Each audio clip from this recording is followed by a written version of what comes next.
नमस्कार साथियों। संसद का ये सत्र अत्यंत महत्वपूर्ण है।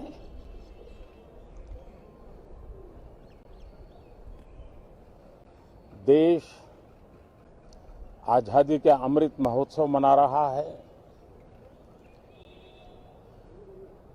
हिंदुस्तान में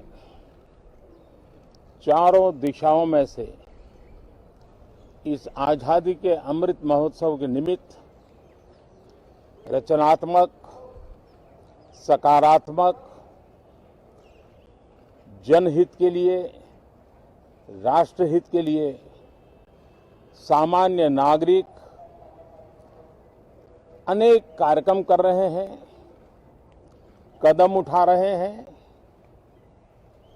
और आजादी के दीवानों ने जो सपने देखे थे उन सपनों को पूरा करने के लिए सामान्य नागरिक भी इस देश का अपना कोई न कोई दायित्व निभाने का प्रयास कर रहा है। ये खबरें ये अपने आप में भारत के उज्जवल भविष्य के लिए शुभ संकेत है। कल हमने देखा है, पिछले दिनों संविधान दिवस भी नए संकल्प के साथ संविधान के स्पिरिट को चरितार्थ करने के लिए हर किसी के दायित्व के संबंध में पूरे देश ने एक संकल्प किया है। इन सब के परिप्रेक्ष्य में हम चाहेंगे,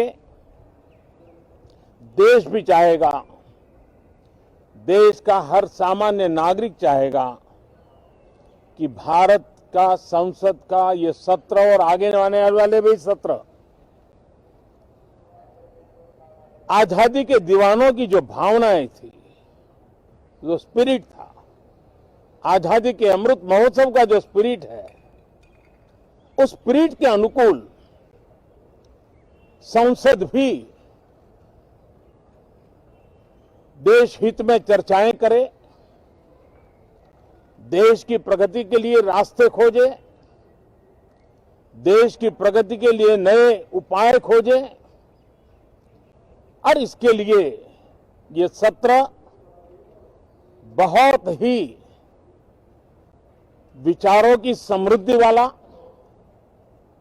दूरगामी प्रभाव पैदा करने वाले सकारात्मक निर्णयों वाला बने। मैं आशा करता हूं कि भविष्य में संसद को कैसा चलाया, कितना अच्छा कंट्रीब्यूशन किया, उस तराजू पे तोला जाए, न कि किसने कितना जोर लगा करके संसद के सत्र को रोक दिया। ये मानदंड नहीं हो सकता है। मानदंड ये होगा कि संसद में कितने घंटे काम हुआ, कितना सकारात्मक काम हुआ। हम चाहते हैं सरकार हर विषय पर चर्चा करने के लिए तैयार है, खुली चर्चा करने के लिए तैयार है। सरकार हर सवाल का जवाब देने के लिए तैयार है और आजादी के अमृत महोत्सव में हम ये भी चाहेंगे कि संसद में सवाल भी हो, संसद में शांति भी हो। हम चाहते हैं संसद में सरकार के खिलाफ, सरकार की नीतियों के खिलाफ जितनी आवाज प्रखर होनी चाहिए हो, लेकिन संसद की गरिमा, स्पीकर की गरिमा, चेयर की गरिमा, इन सब के विषय में हम वो आचरण करें जो आने वाले दिनों में देश की युवा पीढ़ी को काम आए। पिछले सत्र के बाद कोरोना की विकट परिस्थिति में भी देश ने 100 करोड़ से अधिक डोजेज कोरोना वैक्सीन और अब हम 150 करोड़ की तरफ तेजी से आगे बढ़ रहे हैं। नए वेरिएंट की खबरें भी हमें और सतर्क करती हैं और सजग करती हैं। मैं संसद के सभी साथियों को भी सतर्क रहने के लिए प्रार्थना करता हूं। आप सभी साथियों को भी सतर्क रहने के लिए प्रार्थना करता हूं, क्योंकि आप सबका उत्तम स्वास्थ्य, देशवासियों का उत्तम स्वास्थ्य ऐसी संकट की घड़ी में हमारी प्राथमिकता है। देश के 80 करोड़ से अधिक नागरिकों को इस कोरोना काल के संकट के में और अधिक तकलीफ न हो, इसलिए प्रधानमंत्री गरीब कल्याण योजना से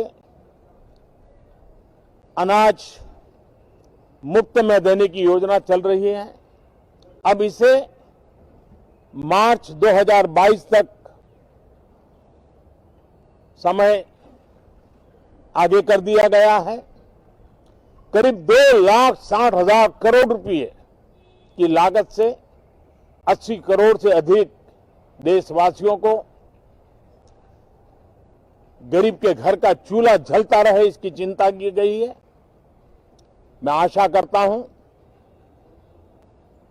कि इस सत्र में देश हित के निर्णय हम तेजी से करें, मिलजुल करके करें, सामान्य मानवीय की आशा अपेक्षाओं को पूर्ण करने वाले करें, ऐसी मेरी अपेक्षा है। बहुत बहुत धन्यवाद। ਅਲੀਸ਼ਾ ਬੇਗਮ ਇੱਕ ਔਰਤ ਦਾ ਦੁੱਖ ਇੱਕ ਔਰਤ ਹੀ ਸਮਝ ਸਕਦੀ ਹੈ। ਰੂਹਾਨੀ ਅਤੇ ਕਾਲੀ ਸ਼ਕਤੀਆਂ ਦੀ ਮਾਲਕਨ, ਦੁਨੀਆ ਦਾ ਸਭ ਤੋਂ ਚਮਤਕਾਰੀ ਇਲਮ ਮੇਰੇ ਕੋਲ ਹੈ। ਮੇਰੇ ਕੀਤੇ ਨੂੰ ਕੋਈ ਕੱਟ ਨਹੀਂ ਸਕਦਾ। ਕਾਲਾ ਇਲਮ ਕਰਨਾ ਅਤੇ ਤੋੜਨਾ ਹਰ ਇੱਕ ਦੇ ਵੱਸ ਦੀ ਗੱਲ ਨਹੀਂ। ਪਰੇਸ਼ਾਨੀ ਜਿਵੇਂ ਲਵ ਮੈਰਿਜ, ਪਤੀ ਪਤਨੀ 'ਚ ਝਗੜਾ, ਸੌਤਨ ਦੁਸ਼ਮਣ ਤੋਂ ਛੁਟਕਾਰਾ, ਤਲਾਕ ਕੇਸ, ਬੁਰੇ ਸੁਪਨੇ, ਵਿਦੇਸ਼ ਯਾਤਰਾ, ਬੁਰੀ ਸੰਗਤ ਜਾਂ ਨਸ਼ਾ ਛੁਡਾਉਣਾ, ਬਿਮਾਰੀ 'ਚ ਦਵਾ ਨਾ ਲੱਗਣਾ। ਵਸ਼ੀਕਰਨ ਇੱਕ ਸੱਚਾਈ ਹੈ। ਵਸ਼ੀਕਰਨ ਕਰਵਾਓ, ਮਨ ਚਾਹਾ ਪਿਆਰ ਪਾਓ। ਕੀ ਤੁਹਾਡੀ ਕਿਸਮਤ 'ਚ ਲੋਟਰੀ ਦਾ ਯੋਗ ਹੈ ਜਾਂ ਨਹੀਂ? ਸੱਚਾਈ ਜਾਣੋ। ਲੋਟਰੀ ਨੰਬਰ ਪਾਓ, ਭਾਵੇਂ 649 ਹੋਵੇ ਜਾਂ ਲੋਟੋ ਮੈਕਸ। 11 ਘੰਟੇ 'ਚ ਕਰਵਾਓ ਹਰ ਪਰੇਸ਼ਾਨੀ ਦਾ ਹੱਲ ਘਰ ਬੈਠੇ। ਅਸ਼ਟਾਮ ਪੇਪਰ ਤੇ ਲਿਖ ਕੇ ਲਵੋ ਕੰਮ ਦੀ ਗਾਰੰਟੀ। ਜਾਂ ਕਹਿਣੇ ਤੋਂ ਬਾਹਰ तुरंत संपर्क करो, ਤੁਹਾਡੀ ਹਰ ਗੱਲ ਗੁਪਤ ਰੱਖੀ ਜਾਵੇਗੀ। ਅਲੀਸ਼ਾ ਬੇਗਮ।